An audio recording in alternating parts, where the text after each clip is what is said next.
Welcome everyone. Welcome. Good evening. Good evening. Very exciting for a second part in a series of Gematria. Yes. I mentioned earlier we have a new friend with us. I'd like to actually turn to the camera and thank my dear friend Valery Arustamov for generously donating the camera for the adult education programs at Chabad downtown. God willing, we'll be able to record everything and to promote, present, review these valuable courses for the public and for the future as well. So please help yourself with some of the Gematria chart that you are going to hear, and as well as one of this outline that we will be discussing a little bit later. So, Gematria. We said, and to summarize a little bit what we discussed last week, I also see very exciting some new faces, and just to fill you in on briefly on some point that we were discussing last week, and then move on to the topic of tonight.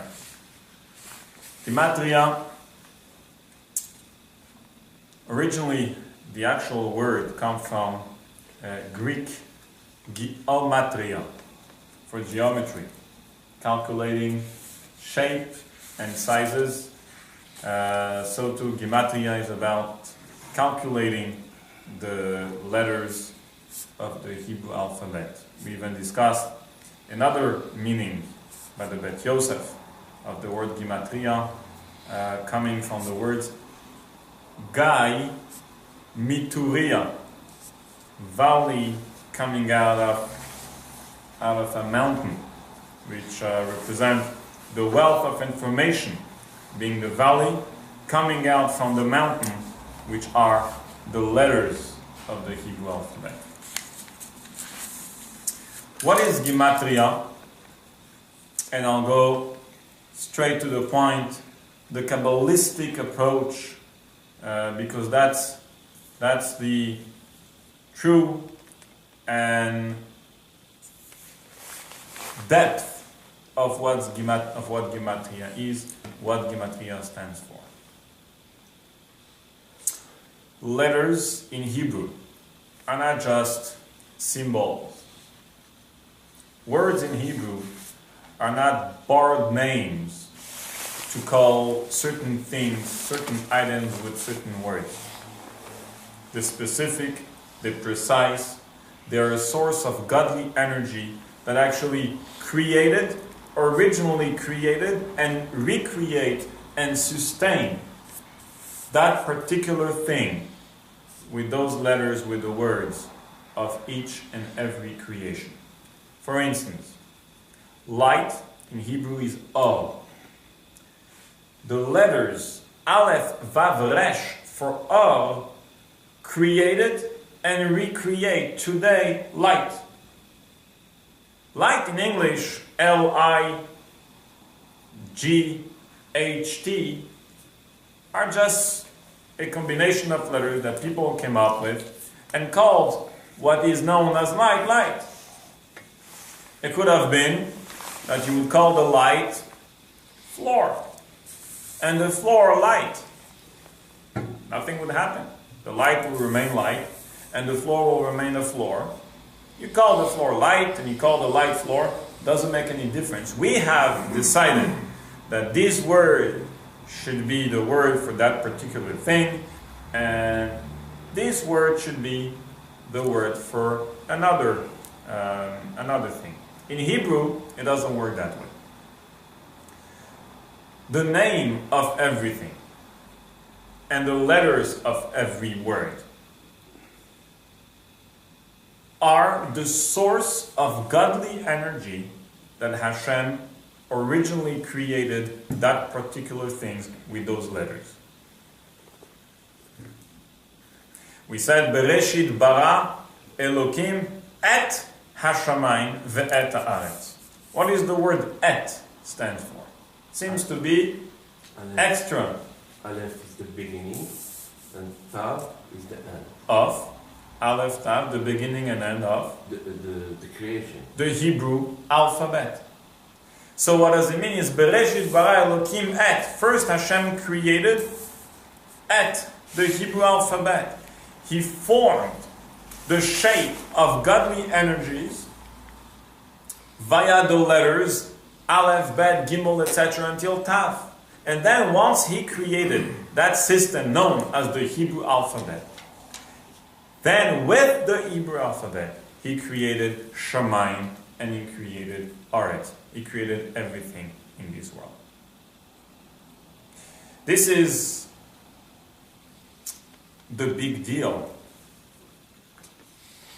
of a story in Genesis in the beginning of the Torah. Hashem brought the animals in front of Adam and says the Torah, Vayikra lahem Adam Shemot.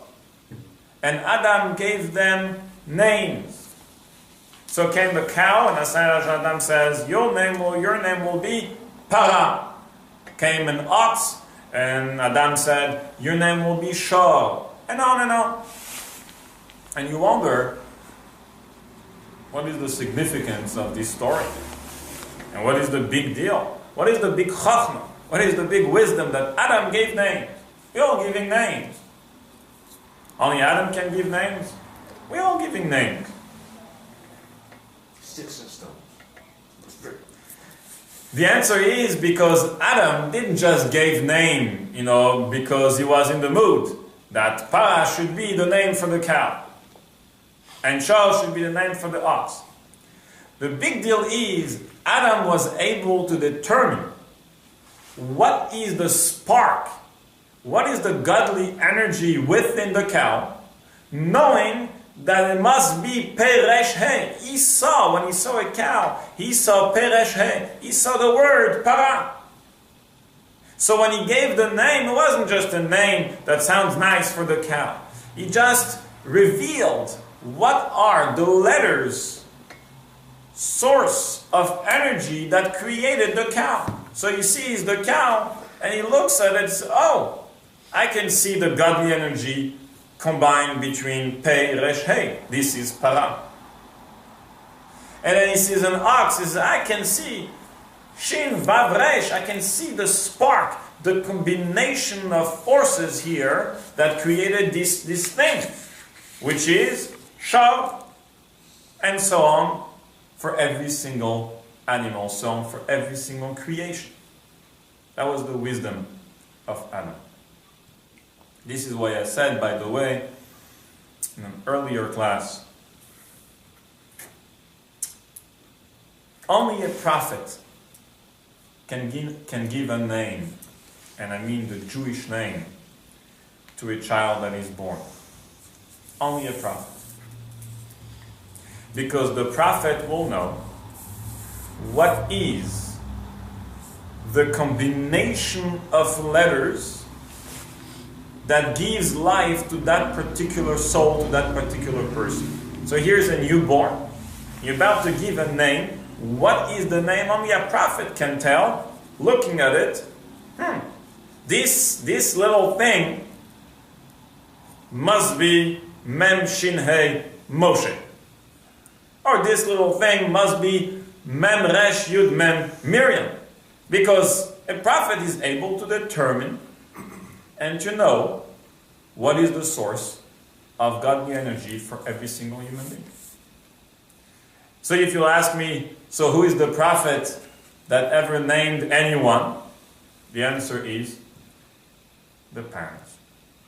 The parents, at time of birth, or later on, when they're about to give a Jewish name to their child, experience, and this is the only time where a regular person can experience unknowingly prophecy.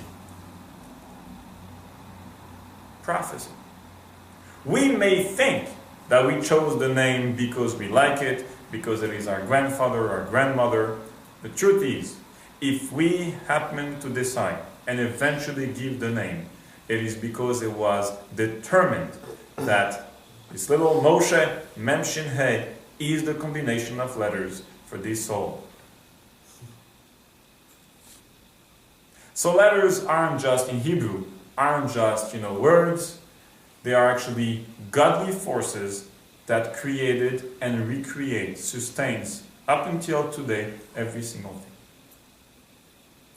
This is how we get to Gematria. Mayim, water, is Mem Yud Mem. We'll get to, in details, I'm just taking an example, we'll get to the letters and their numerical equivalent today. But Mem is 40, Yud is 10, Mem again is 40, so you have here 90. Mayim is, numerical equivalent of 90. Who cares? What is that supposed to mean? It's 90. It's 90 what? Oh, and you know what? I found another word, it's also 90. Shkoyach. So, it's 90. What's the big deal of the Gematria? What's the meaning? And it's 158. The answer is, the Gematria tells you the number of how many forces God used in order to create that particular thing. So if it's 90, what that means is there is 90 forces that were combined together to create water. If it is 158 Gematria, meaning Hashem used and combined together 158 different type of godly forces which created that particular thing.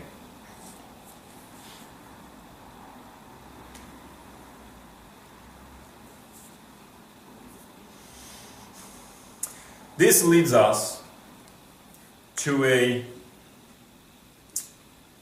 natural conclusion. Not every single Gematria that we may be aware of, that we may find out, has a meaning. If I found out that this particular thing is Gematria 570, and another thing which has no connection whatsoever is also, guess what? 570. Oh, must be a connection. Not necessarily. What the Gematria tells you is that Hashem used for this thing 570 forces, true, and for these things he also used 570 forces or powers. But it doesn't mean that those 570 powers used here and here are identical, are the same type, and which therefore it would mean that the things are connected. If it would be the same type of forces, you're right, there must be a connection. But the fact that there is the same amount of powers used to create the cup and the same amount of powers used to create the chair does not mean that cup and chair are essentially connected. So when does Gematria becomes meaningful? When you have a source in the Torah stating, you should know that this thing is the same numerical equivalent as this thing.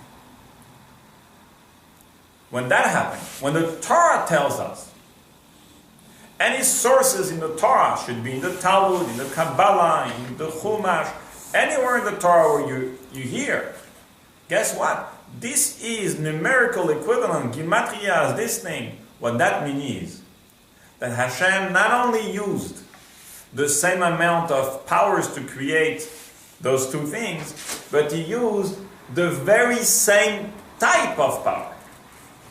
And therefore, essentially, although this seems to be different to you, essentially those two things are connected.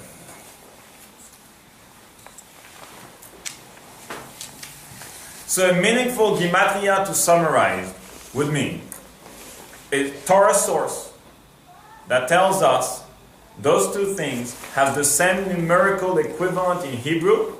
What that means is Hashem used the same amount of powers to create this and to create that, and it is the same type of powers. And if it is the same type of powers, they are actually internally, deeply connected one with the other. Harry, do you want to? Yes.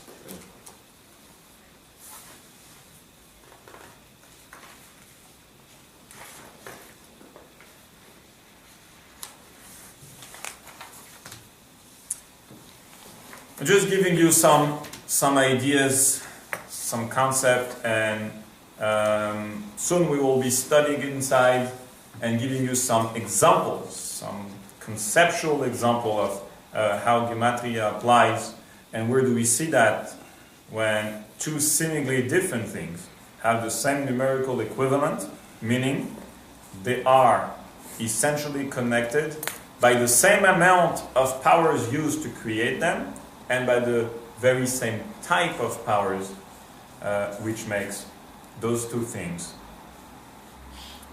one concept or one idea.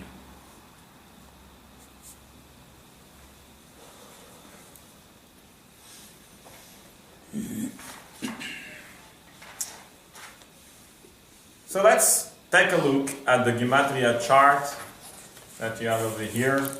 This one will be actually very important and very useful during the entire series, as it will be our guide for all things Gematria.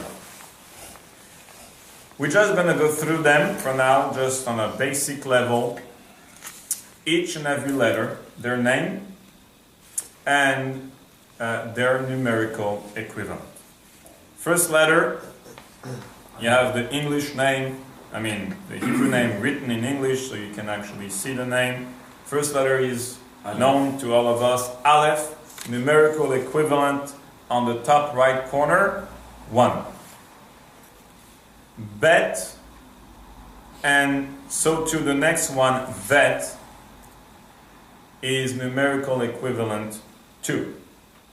You can see base or vase, that is the Ashkenazic pronunciation. Nothing against Ashkenazim, I love them, but my pronunciation is Sephardic, so I pronounce bet or vet. Gimel, next one, 3.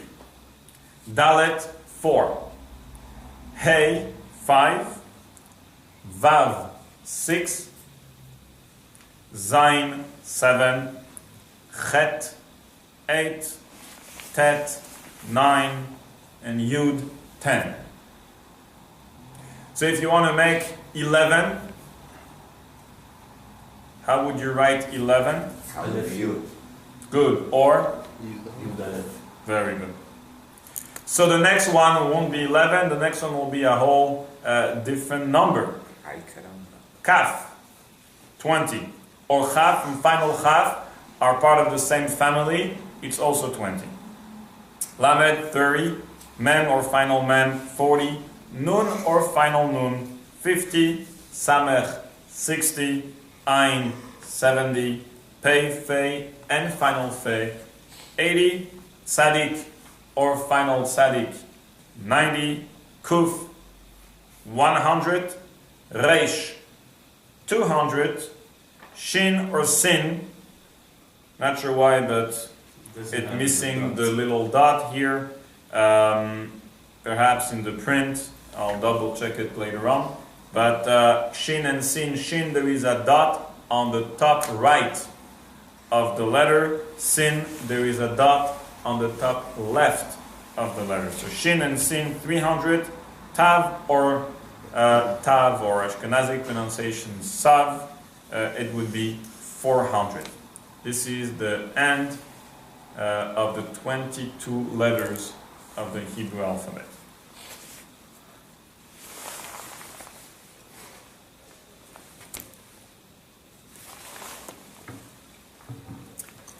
Speaking Gematria, I want to give you a full picture. And I'm almost sure that some of you, if not all of you, have been already familiar with the Gematria concept, with some letters or with all the letters, but this is perhaps something new. In Hebrew, there are letters, and then there are vowels. Vowels are symbols for sounds. In English, consonant and vowels are all letters. A, B, C, D, or E, the same in the same package. In Hebrew, you have two types. You have letters, that's sound. Letters, which you would call in English consonant, but they're all consonants, simply letters. And then you have little symbols that are called nekudot, and they are vowels, they are sounds. And typically the nekudot would be either under, on top, or next to a letter, and it will tell you what sound you should say for that letter. And this is how Hebrew reading works, basically. It's actually a very organized system. It makes sense. It's actually a divine system. So who am I to confirm that this makes sense? But it definitely makes sense. It's a very geschmacky system. Nekudot, or vowels, seems to be just symbols for sounds. Perhaps something new, as I said, vowels also have a meaning.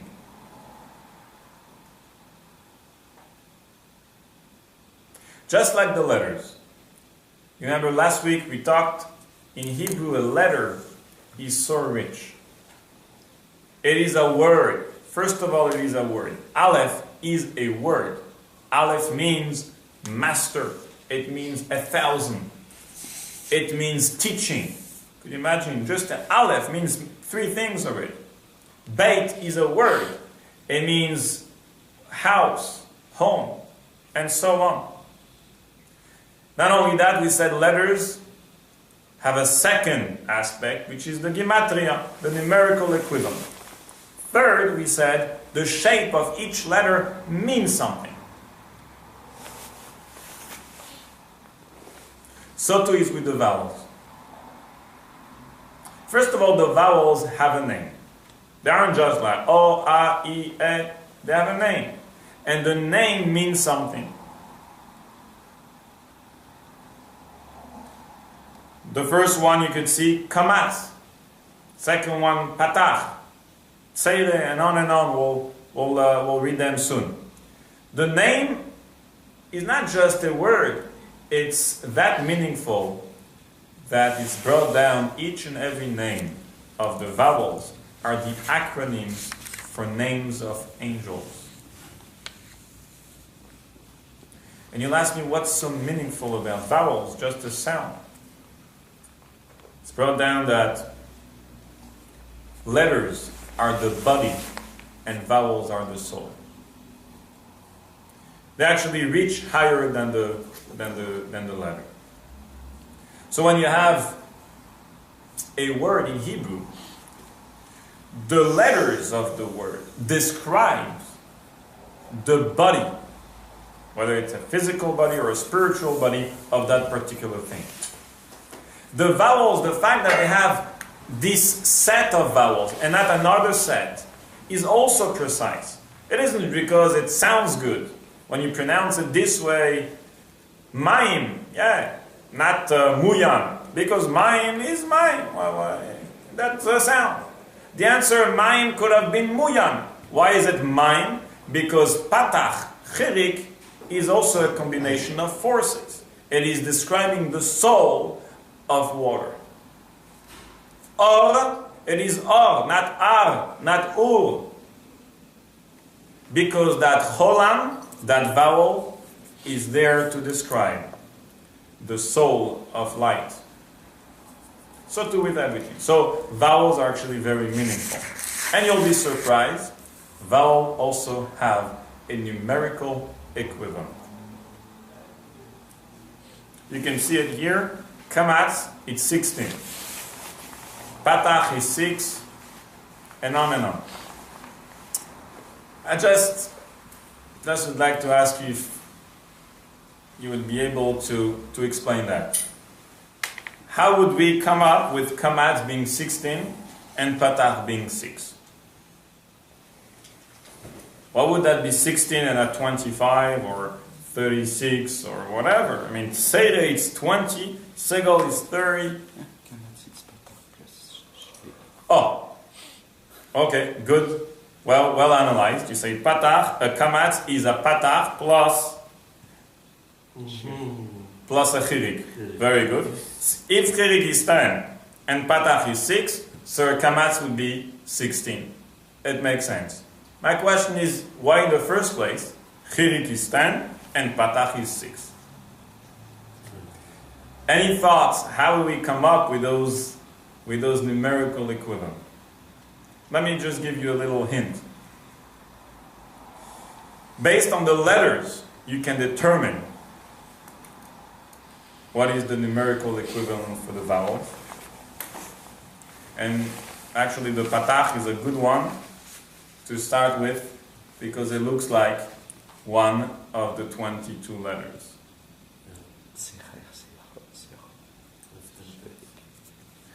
Which one of the 22 letters is 6? In the letters. Vav. Very good. Look at the Vav.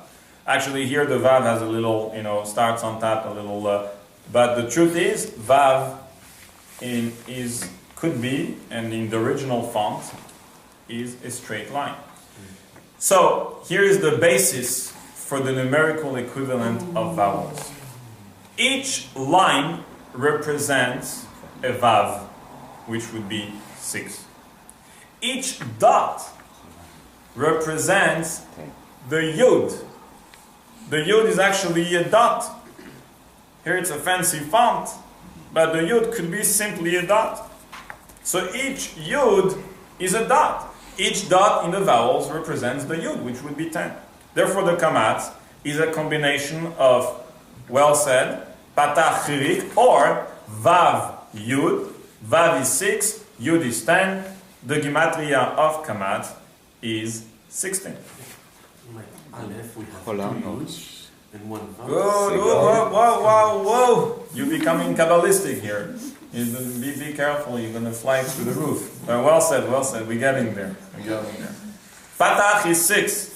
Seire is 20, 2 Yuds, right? Segol is 3 Yuds, 30. Sheva is 20. Cholam is a little Yud and a Vav, definitely 16. Chirik is 10. Shuruk is 30. And Milupum is 16. By the way, the last two sometimes have different names if you know them by Kubus Shuruk, that's also true. The Shuruk here is sometimes called Kubutz, and the Melupum here is sometimes called Shuruk. Don't confuse yourself, it's anyway not a Hebrew reading class, but just I'm mentioning in case you have seen other names. For now, we'll concentrate on the numerical equivalent, on the Gematria. So, here we have something new. Vowels also have a numerical equivalent.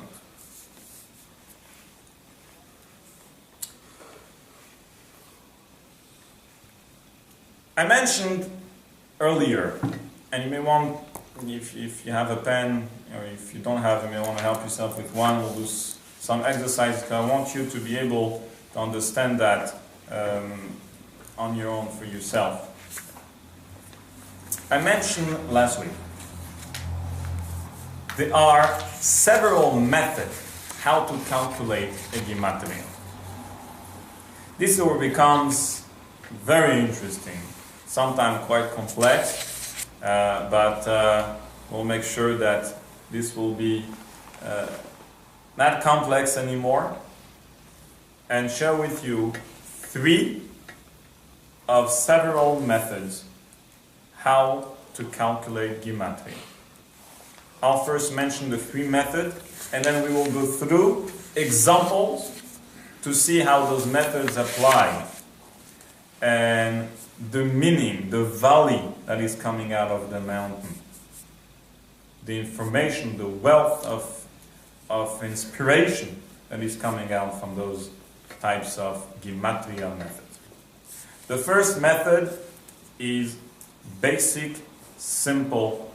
Each letter has a numerical equivalent, as we've just stated, as we just went through. Aleph 1, Bet 2, Gimel 3, and on, as you can see on the chart.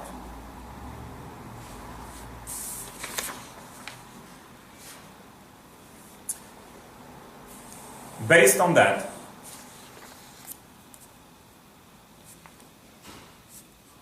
how would you calculate the Gematria of a word? Simply by adding up the numerical equivalent of each letter. For example, we said mine. Mine is mem, yud, mem. So how much would be mine? Mem is, well, let's take a look, 40. Yud is 10. And final mem is also 40. 40, 10, 40, it's 90. Simple as that. And you can calculate anything like that. You can calculate your name just to find out what is the Gematria of your name. You can calculate, when you're in the mood, people do these sudokus and all type of, so when you have nothing else to do, you go up and you put your Gematria booklet and you can calculate many different things. Quite fun. What about if I put nekudot on my... Oh, good. You're right. Then you're adding up to the Gematria. That's a whole different calculation together. Very good. For now, we're speaking about the letters only. Second method, it's called the Milui. Milui. M-I-L-U-Y. It's a Hebrew word. Which means the completion or the perfection of the letter. So which one? Completion or perfection? Both. You'll see what I mean.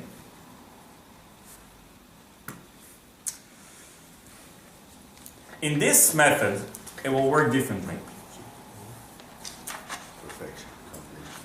Each letter, we said, when you write the full letter, there are more letters to that letter. So let's just write, for example, if you want to write Aleph. Okay, just the letter Aleph. In Hebrew. So Aleph is that one. You can just copy the Aleph here. What would be the numerical equivalent? Simple. 1.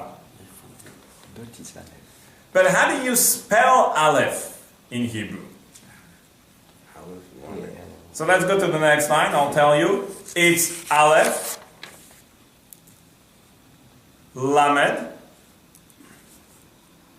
okay, Aleph, and then on the left, Lamed, and then on the left, final Fe. That's how you spell the letter Aleph. So Aleph could be 1, but Aleph could have another calculation, another Gematria, which would be 1. Lamed is how much? 30. Fe is how much? 80. How much do you have now? 111. 111. 111. Very good. Important. Here you went ahead and I did this before you said a very good comment, which will come back to that 111, which comes back to the 1 next week, Bezrat Hashem, God willing. But here you have 111. So Aleph is not anymore 1, it's 111. It's a whole different Gematria. So when you write a word, we say mime is 90.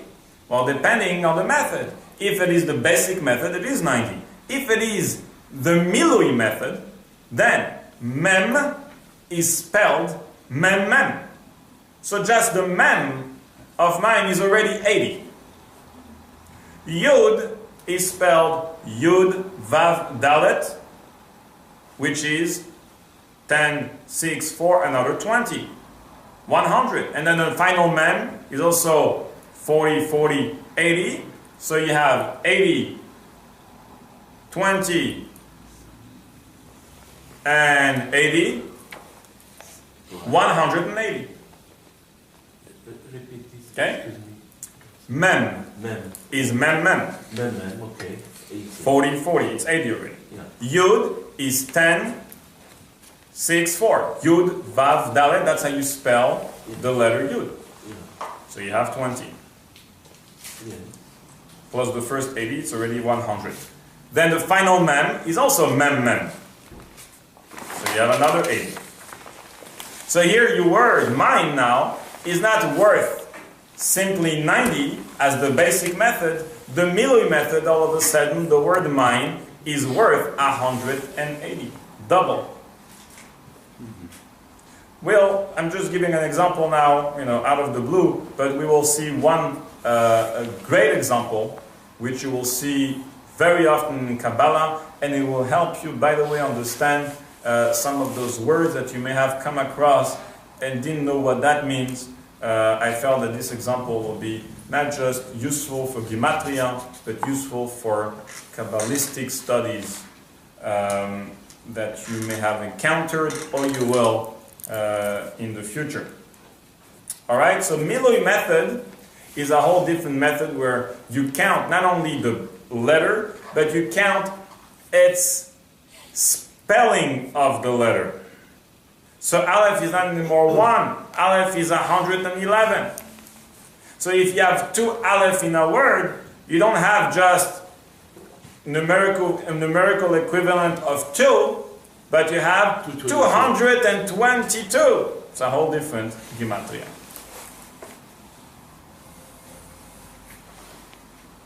And this is we're coming to our friend the Kabbalist of Moshe. A third method.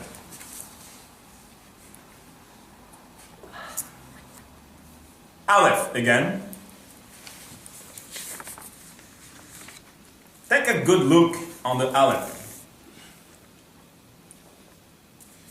You will see the Aleph is made of other letters. Which letter do you see in the Aleph? Yud. Good. How many Yud do you see? 2. Perfect. Plus Vav. Very good.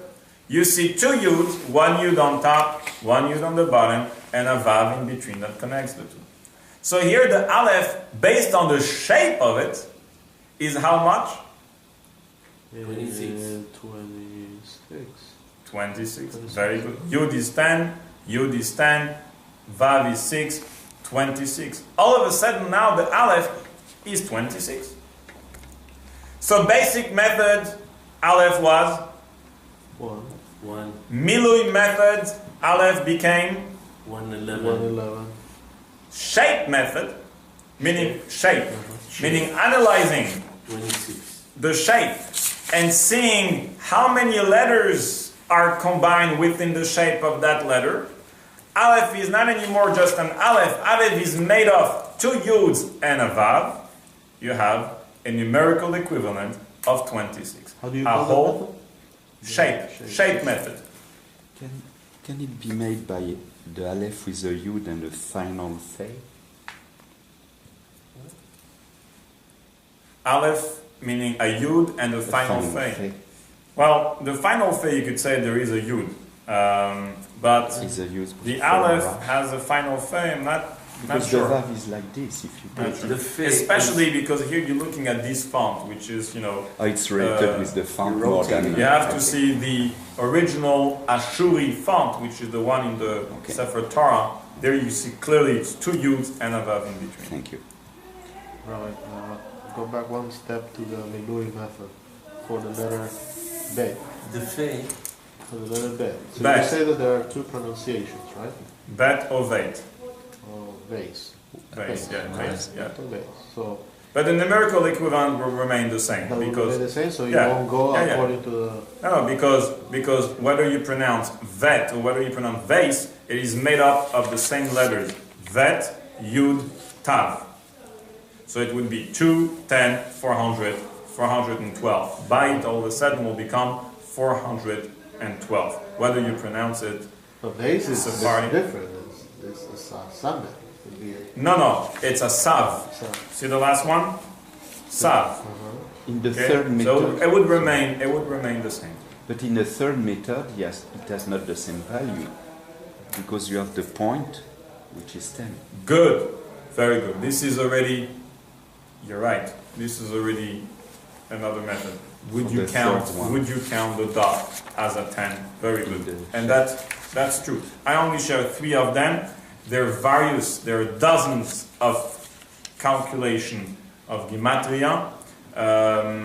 Some of them are variations of those 3. That's why I chose specifically those 3.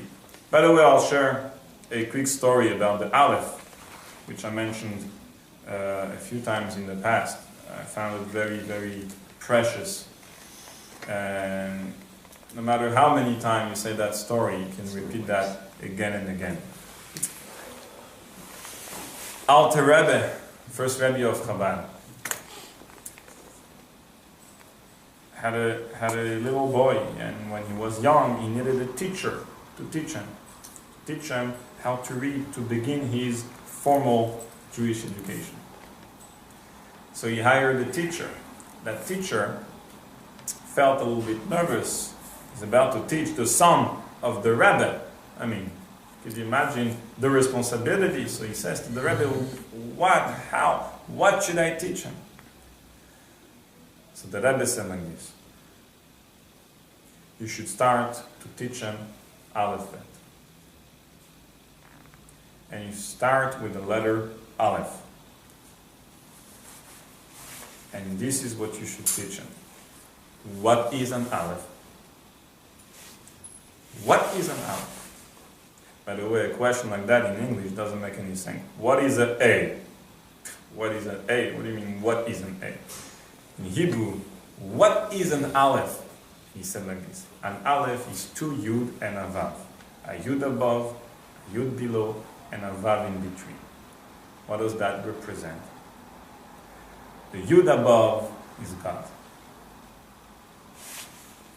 The Yud below is the Jew. The Yid.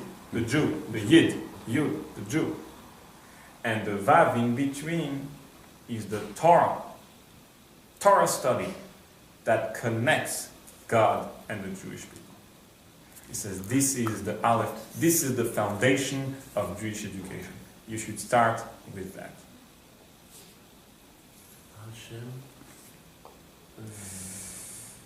So these are the three methods. We have 15 more minutes, and I'd like to show you a few examples so you could see for yourself the 3 methods, practically speaking. And on the side, you will also learn, as I said earlier, some concept in Chassidut or in Kabbalah as well. No, You want to... Later. 15 more minutes, yeah, we'll get the questions. Yeah.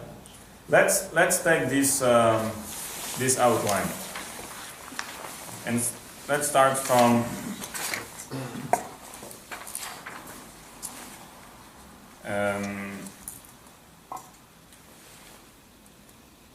let's start from the second line. This is what I was telling you before. Aleph equal Aleph Lamed Fei. Bet equal Bet Yud Tav. Gimel equal Gimel Yud Mem Lamed, and so on and so forth.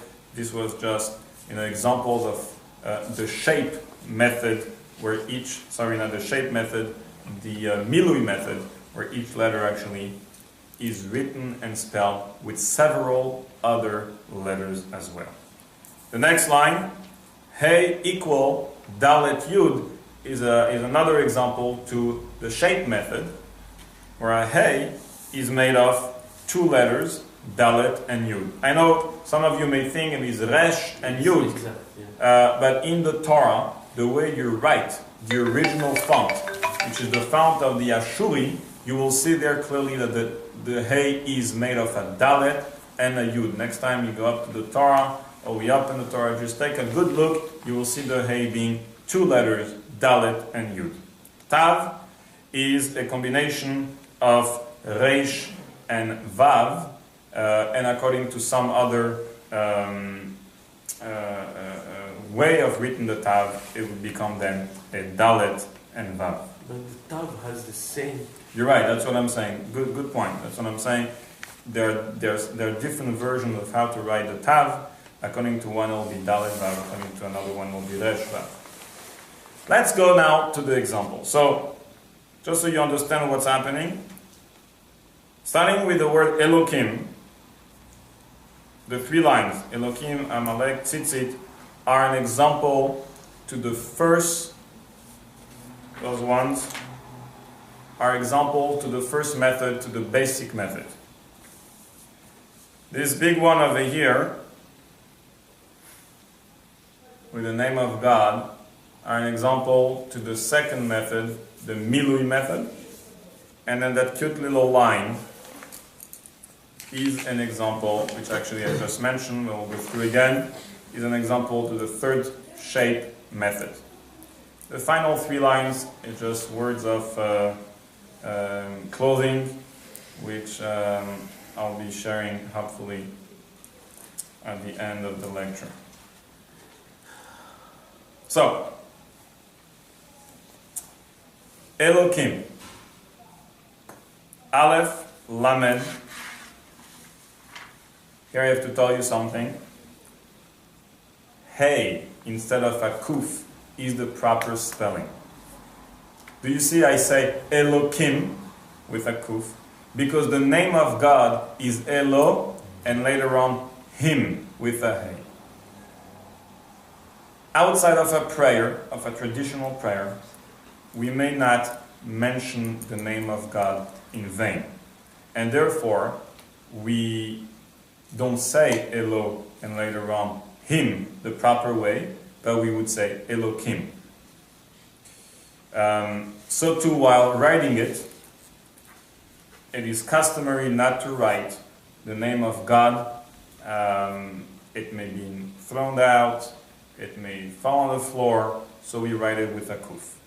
But you can, on top of the kuf, it is not part of the word, you can just write a little hey so you won't get confused. And this way you'll understand it's very important because you will understand the Gematria, the numerical equivalent of that word. Name of God. So Aleph is 1. Lamed is 30. Hey is 5. Yud 10. and final Mem. 40. How much in 86. total is Elo? 86. Elokim with a Hey, right? 86. 86, okay? Very good. Next to you have another word, which means Hateva, the nature. Let's count. Hey, 5. Tet, 9, Vet, 2, and Ein, 7. 70. How much is it in total? 70 or 7? 86. And here, instead of you doing the Sudoku, you're doing Gematria, remember? We have another game. Ha! Elokim is 86. Hateva is 86. I found it. But Wow! Gematria, there must be some connection. But they don't have any connection. So, you know what? If it was part of the Sudoku game, you would be right. Because if I just come up, you're right. If I just come up with, this is 86, 86, must be some connection. Who says?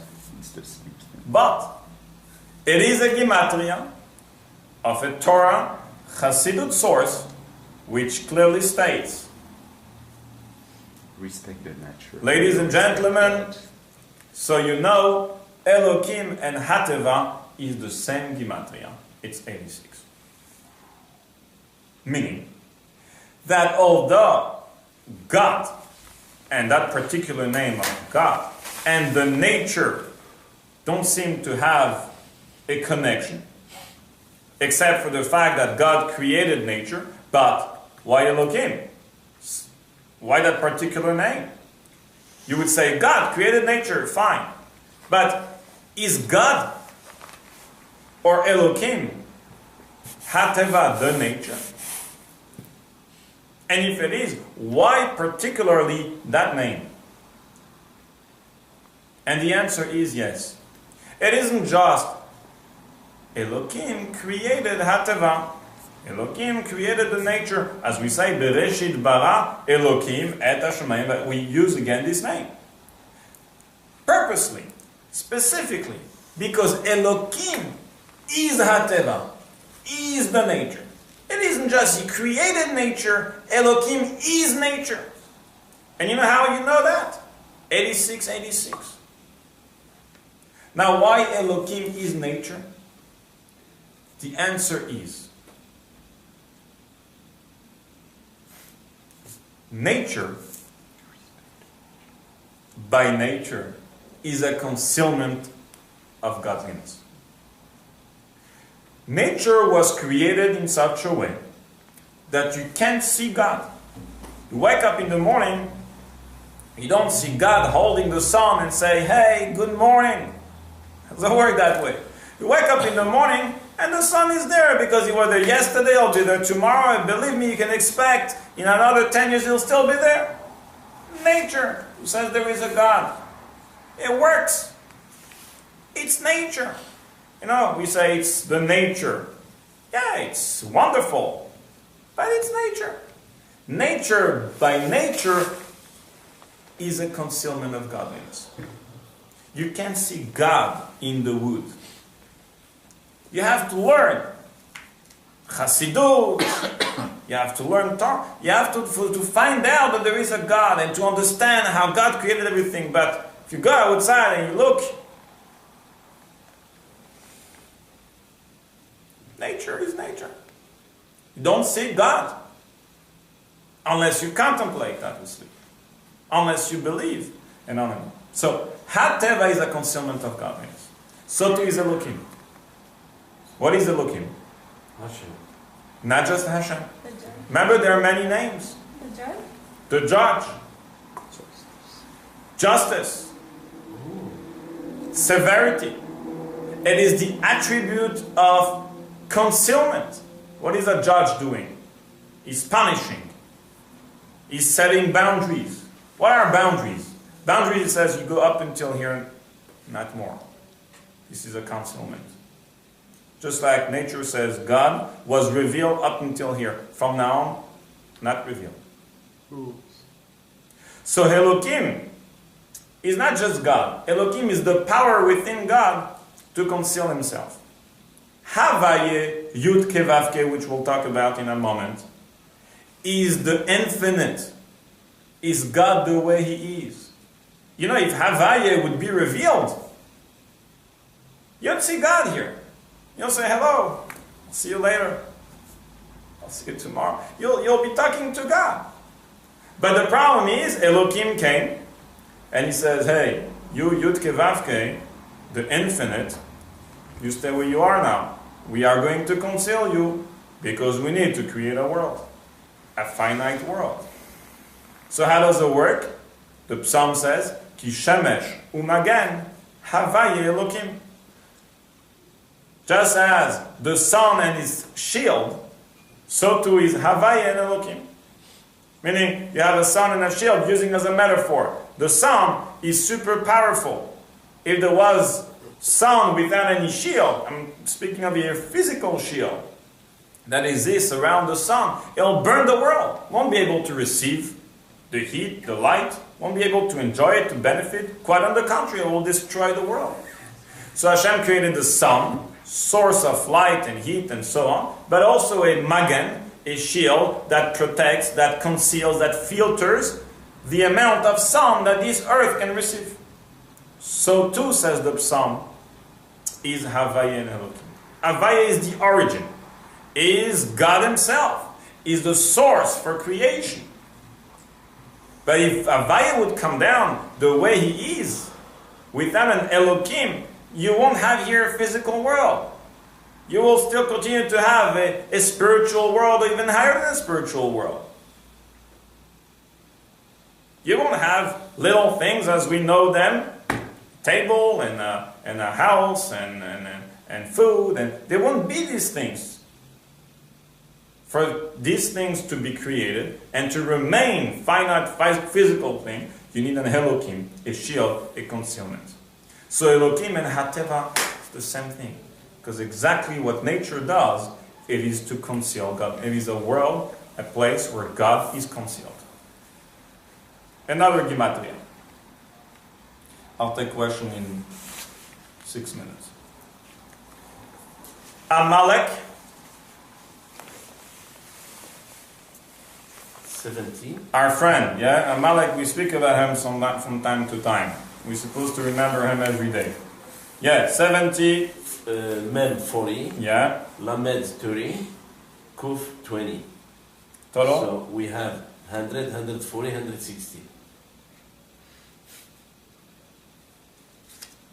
100, 60. 160. Yeah, because 70 plus 30, 100. 40, 140. 70 plus 40 plus 30 plus 100. No, why 100? Kuf. Kuf is 20. No, Kuf is 100. Kaf is 20. Exactly. Oh, okay, 100, sorry. So, sorry. Okay? So, I'll let you confirming my number. It is 240. Alright? Next to you have another word, which is the word for safek, which means doubt. Doubt in Hebrew.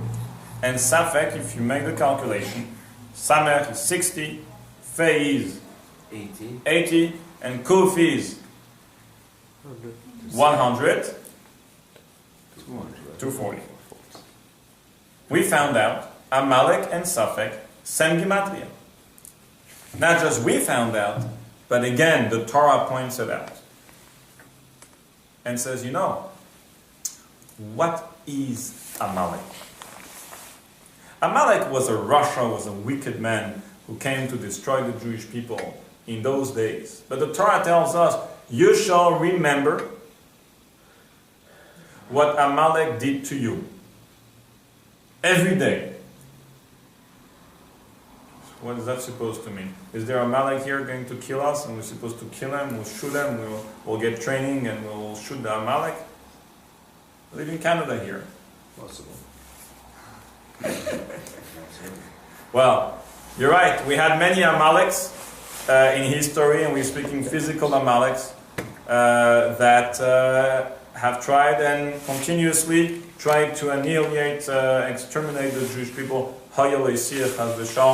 And just like it didn't work with the first Amalek, and it never worked with any Amalek, it won't work with any of Amalek that are coming up. But, descendants, there is another meaning to that. A spiritual one. There is Amalek within all of us. Not in the form of a wicked man, but in the form of doubt. What Amalek did, besides the fight, says the Torah, he came asher karcha baderech. He cooled off the Jewish people. He says, hey, miracles, Egypt, Israel, you guys get excited. Cool down. You know, it's okay. You know, who says maybe, you know, when you start with maybe, when you start with doubt, this is the beginning of destruction. When you're able to insert doubt, maybe there isn't a God. Doubt is Amalek. So 240, it is because essentially what Amalek represents, and why we need to remember, strengthen our full 100% faith every single day, is that not to doubt, that full faith in the Almighty.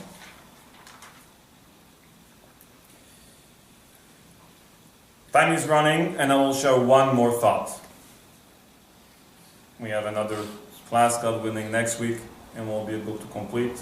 I want to make sure that all the information will be shared, and that you should come out with this series with a full, hopefully a full knowledge of Gematria. But let me, because time is running and I respect your schedule, just share, and not to leave you hanging, one final little thing about the third shape method of Gematria. Sorry, the second one, the Milui method of Gematria. You see the name of God, and purposely I added some spaces in between. Yud, later on Hey, and later on Vav, and later on Hey. This is the holiest name of God.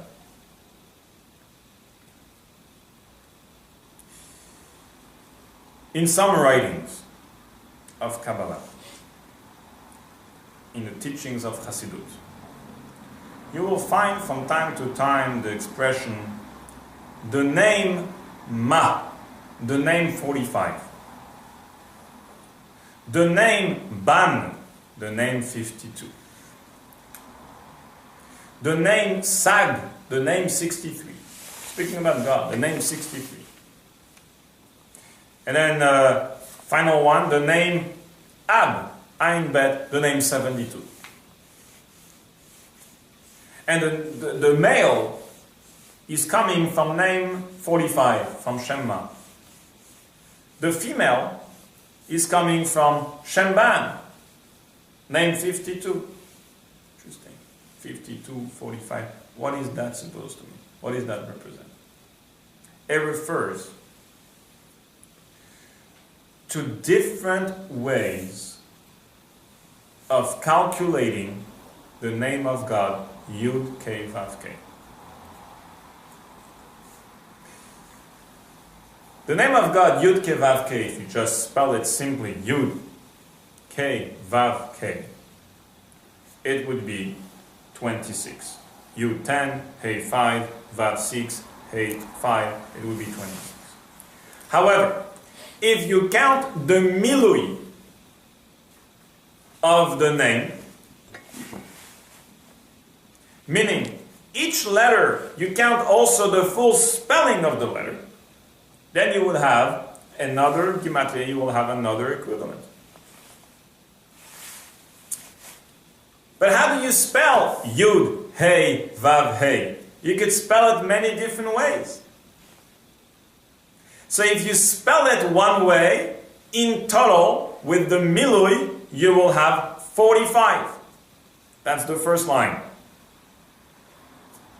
You see, Yud is always spelled Yud Vav Dalet. Hey is spelled Hey Aleph. Vav is spelled Vav Aleph Vav. And the final one is spelled Hey Aleph. You'll be able to count later on and confirm that this is a total of 45. If you spell it a little bit differently, Shemban, that is another way to spell Yud Ke Vav Ke, it would be with its Milui 52. So on. The next line it would make 63, and a different spelling would make it to 72. So when you see name 72, what does it refer to? It refers to the name Yud Ke Vav Ke, the name of God that we know, the holiest name, with its Milui in a very specific way to spell Yud Ke Vav Ke, you will have 72. With a different Milui, you will have 63, and so on and so forth. So here you have a name of God that has many different spelling, many different numbers, and obviously these are not just numbers per se. These are referring, as we said earlier, to powers, to forces, and certainly speaking about the name of God, to the amount of energy, of godly energy that are within this name. Sometimes the Yud Ke Vav Ke will take the form of 45 godly energy, and that would create the male reality in this world. Sometimes it will take the form of a 52 combination of godly energy, and it will create the female reality within this world, and so on and so forth. I'll conclude with that, and I know that you have many good questions. I'll open for discussion.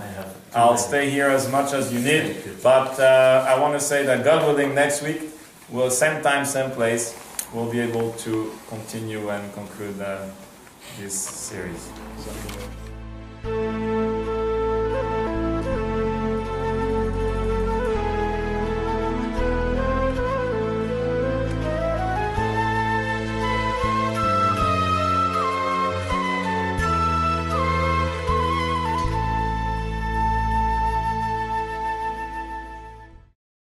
So too, Gematria is about calculating the letters of the Hebrew alphabet. We even discussed another meaning by the Bet Yosef of the word Gematria, coming from the words Gai Mituria, valley coming out of a mountain, which represent the wealth of information, being the valley coming out from the mountain, which are the letters of the Hebrew alphabet. What is Gematria? And I'll go straight to the point, the kabbalistic approach, because that's the true and depth of what Gematria is, what Gematria stands for. Letters in Hebrew are not just symbols. Words in Hebrew are not borrowed names to call certain things, certain items with certain words.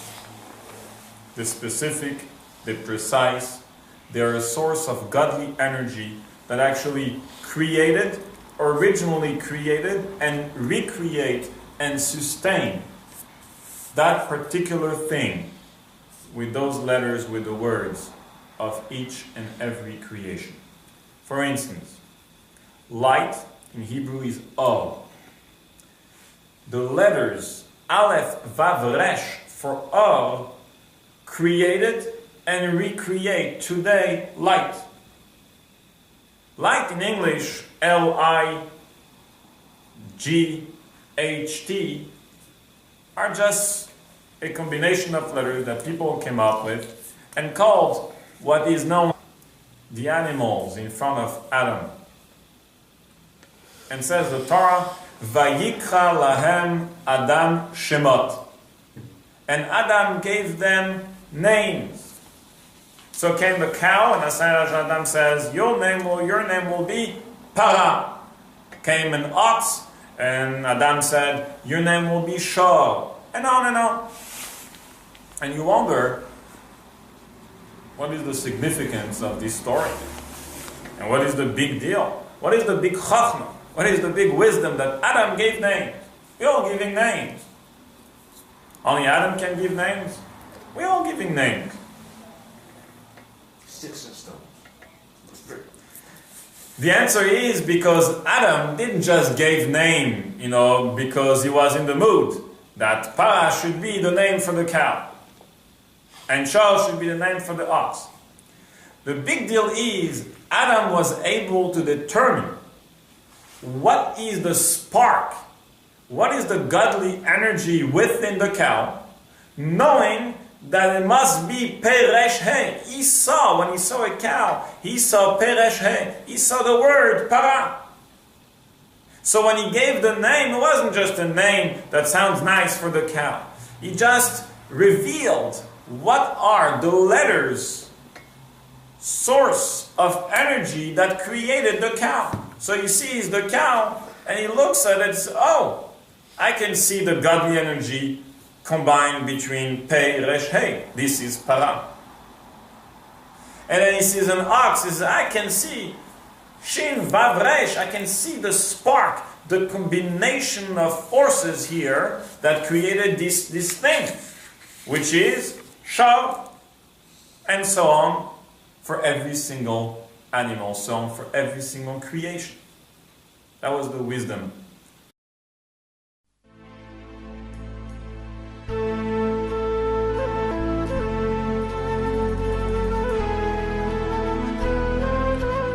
Welcome everyone. Welcome. Good evening.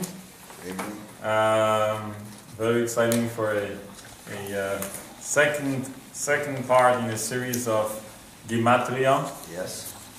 I mentioned earlier we have a new friend with us. I'd like to actually turn to the camera and thank my dear friend Valery Arustamov for generously donating the camera for the adult education programs at Chabad Downtown. God willing, we'll be able to record everything and to promote, present, review these valuable courses for the public and for the future as well. So please help yourself with some of the Gematria chart that you are going to hear, and as well as one of this outline that we will be discussing a little bit later. So, Gematria. We said, and to summarize a little bit what we discussed last week, I also see very exciting some new faces, and just to fill you in on briefly on some point that we were discussing last week, and then move on to the topic of tonight. Gematria.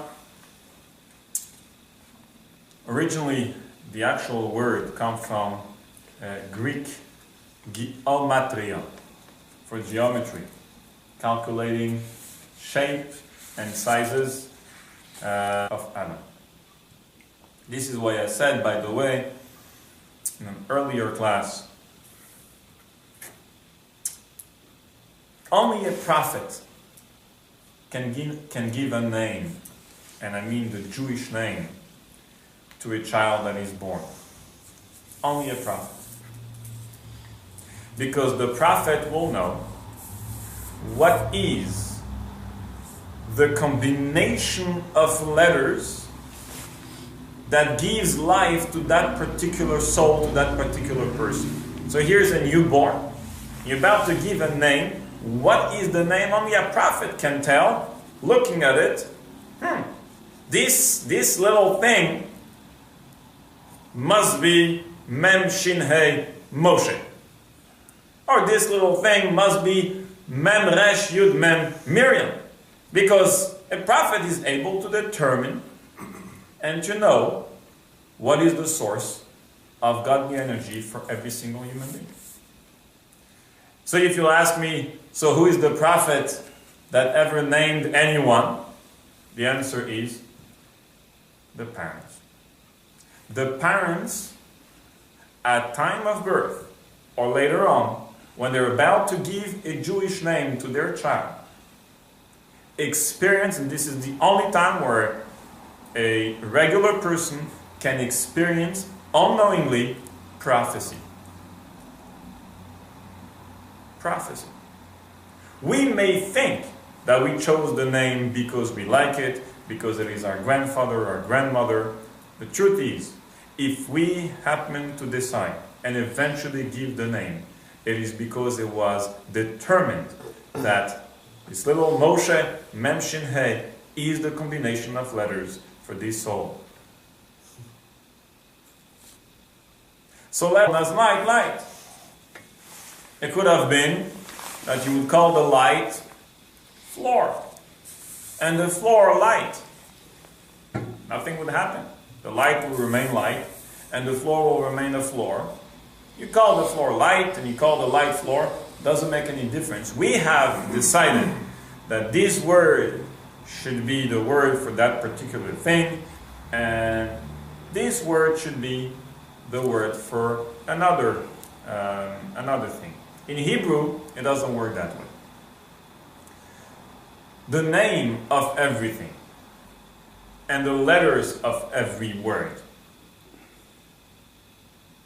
are the source of godly energy that Hashem originally created that particular things with those letters. We said, Bereshit bara Elokim et hashamayim ve'et haaretz. What is the word et stand for? Seems to be extra. Aleph is the beginning, and Tav is the end. Of Aleph, Tav, the beginning and end of the creation. the Hebrew alphabet. So what does it mean? Is Bereshit bara Elokim et. First Hashem created et, the Hebrew alphabet. He formed the shape of godly energies via the letters Aleph, Bet, Gimel, etc. until Tav.